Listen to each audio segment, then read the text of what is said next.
Hello! இன்னைக்கும் ஒரு அற்புதமான கதைய பத்தி தாங்க பார்க்க போறோம். ஒரு கிராமத்துல மழையே இல்லாம அந்த கிராமமே மிகவும் வறட்சியான சூழ்நிலையில இருந்ததாம்.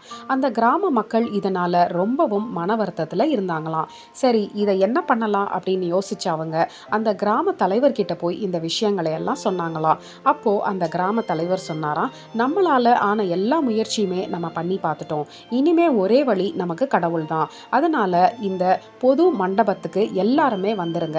இன்னைக்கு நம்ம ஃபுல்லாக கடவுள்கிட்ட நம்ம ப்ரேயர் பண்ணுவோம்னு சொல்லி அந்த நாளையும் குறிச்சாங்களாம். அன்னைக்கு சாயங்காலம் எல்லாருமே அந்த மண்டபத்தில் போய் குழுமிட்டாங்களாம். சாயங்காலத்திலிருந்து இரவு ஒரு 9 மணி வரைக்கும் எல்லாரும் அந்த இடத்துல மிகவும் அழுது கடவுள்கிட்ட வேதனையை கொட்டி, கடவுளே தயவு செய்து எங்களுக்கு மழையை கொடுங்கன்னு சொல்லி அவ்வளவு உருக்கமாக எல்லாருமே ப்ரேயர் பண்ணாங்களாம்.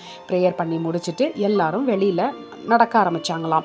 அப்போ ஒரு பொண்ணு தன்னுடைய கொடையை விரித்து நடந்து வந்துக்கிட்டு இருந்தாலாம். அப்போ அங்கே இருக்கிறவங்க எல்லாம் அப்படி அவளை பார்த்து சிரிச்சாங்களாம். "என்ன நீ இப்படி நடந்து போயிட்டுருக்கிற? இங்கே வெயிலே இல்லை, இப்போ நீ எதுக்கு கொடையை விரிச்சிட்ருக்க? அட்லீஸ்ட் மழை பெஞ்சாலும் பரவாயில்ல, மழையும் இல்லாமல் நீ எதுக்கு இப்படி கொடையை விரிச்சிட்ருக்கன்னு?" எல்லாரும் அவளை பார்த்து சிரிச்சாங்களாம். உடனே அவ சொன்னாலாம், "நம்ம எல்லாரும் சேர்ந்து கடவுள்கிட்ட ப்ரேயர் பண்ணியிருக்கோம், கண்டிப்பாக கடவுள் மழையை கொடுப்பாருன்னு நான் விசுவாசிக்கிறேன்" அப்படின்னு சொன்னாலாம்.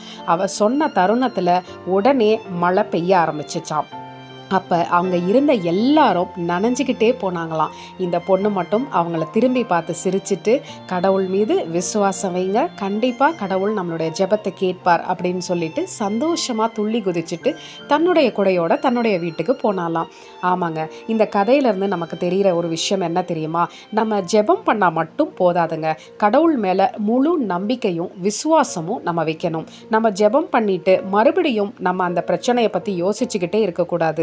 நம்ம ஜெபம் பண்ணிட்டு நமக்கு நடக்குமா நடக்காதான்னு விசுவாசம் இல்லாமையும் இருக்கக்கூடாது.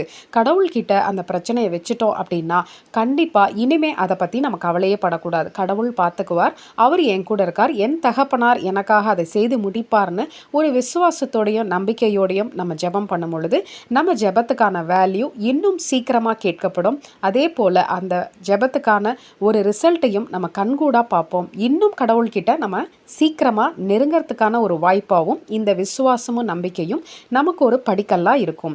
அதனால் நம்ம ஜெபம் பண்ணுறது மட்டும் இல்லாமல் விசுவாசத்தோடும் நம்பிக்கையோடும் பலப்பட்டு ஜெபம் பண்ணும் பொழுது நம்மளுடைய காரியங்கள் அத்தனையும் கடவுள் வாய்க்க செய்வார். இதை அப்படியே ஞாபகம் வச்சுக்கோங்க. ஆமேன்.